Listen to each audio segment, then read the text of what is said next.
Panagarh RPF এর তৎপরতায় ট্রেনের ছাদ থেকে উদ্ধার করল এক ব্যক্তিকে। শনিবার 13047 হাওড়া প্রয়াগরাজ বিভূতি এক্সপ্রেস ট্রেনটি পানাগড় স্টেশনে রাত প্রায় 10টায় আসতেই রেল পুলিশের নজরে আসে ট্রেনের ছাদে রয়েছে এক ব্যক্তি। পানাগড় স্টেশনে ট্রেনটি দাঁড়াতে ওই ব্যক্তিকে ইঞ্জিনের ছাদ থেকে উদ্ধার করতে হিমশিম খেতে হয় রেল পুলিশকে। আর এই দৃশ্য দেখে হতবাক হয়ে পড়েন ট্রেন যাত্রী থেকে এলাকার মানুষেরা। তবে কে ওই ব্যক্তি, কিভাবেই বা ট্রেনের ছাদে উঠল, সে বিষয়ে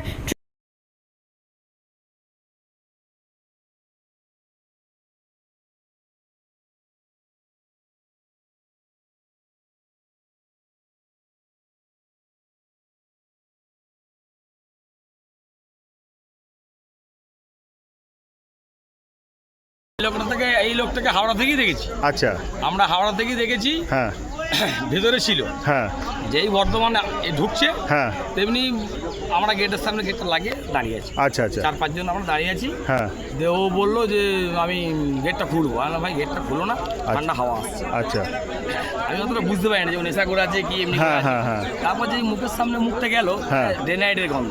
আচ্ছা আচ্ছা, আমি আর কথা বললাম না, আমি আমরা নিজের মোবাইল দেখতে আসছি। হ্যাঁ, আর একটা ভদ্রলোক ছেলে ছিল হ্যাঁ, ওখানেই। হ্যাঁ, যে ওকে বললো তুমি গেটটা সরাও, হ্যাঁ, আমি গেটটা খুলবো। হ্যাঁ, গেটটা খুললো। হ্যাঁ, গেটটা খুলে গেটটাতে এরকম করে ঝুলে আসছে। গেট লাগিয়ে দিয়েছে।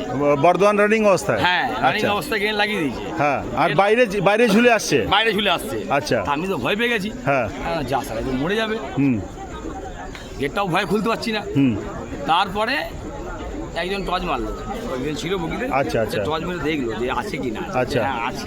আচ্ছা, ছেড়ে দাও, গেটটা খোলার দরকার নেই, ও থাক। আচ্ছা, তারপরে মান করে যখন এলো, হ্যাঁ, তখন একবার জানলা থেকে দেখলো আমাদেরকে। আচ্ছা, ঠিক আছে, জানলা থেকে দেখার পরে কি করে যে মানকর থেকে উপরে উঠে গেল, আমরা আচ্ছা, রানিং অবস্থা আমরা 3-4 জন ছিলাম, কেউ আর বুঝতেই পারলাম না। ও মানে মানকার অবধি দেখা গেল, হ্যাঁ, এই দরজার বাইরে। হ্যাঁ, তারপরে মানকারের পর ওখান থেকে উঠে গেল উপরে উঠে গেল। আমি বললাম কি করে উঠলো রে ভাই? হ্যাঁ, একজন ছিল আমার সাথে, বললো উঠতে পারবো না, তারা মনে হয় পড়ে গেছে। আচ্ছা আচ্ছা, ঠিক আছে, তারপর হ্যাঁ, আরো লোক ছিল, হ্যাঁ, ছেড়ে দাও, যা ওই যে বাদ দাও। আচ্ছা, আরে ও তো পড়ে যাবে। তারপরে আমরা পানাগড় নামও তো দেখি। হ্যাঁ, পানাগড়ের নামলাম, পানাগড়ি বাড়ি। আচ্ছা আচ্ছা, যে একজনের টর্চ ছিল, বললাম টর্চ মেরে দেখো তো দেখি কোথায় রয়েছে ও। হুম, দেখছি ওই ধারে বগিটাতে হ্যাঁ, লম্বি এরকম করে শুয়ে আছে। বেশ কিছুক্ষণ ট্রেনটি দাঁড়িয়ে থাকার পর রাত 10:13 ট্রেন ছাড়ল দুর্গাপুরের উদ্দেশ্যে। ওই ব্যক্তিকে জিজ্ঞাসাবাদ করা হচ্ছে। যাত্রীরা জানিয়েছেন আরপিএফ এবং টিআরডি রেল কর্মীদের তৎপরতার কারণে ব্যক্তিটির জীবন রক্ষা পেয়েছে।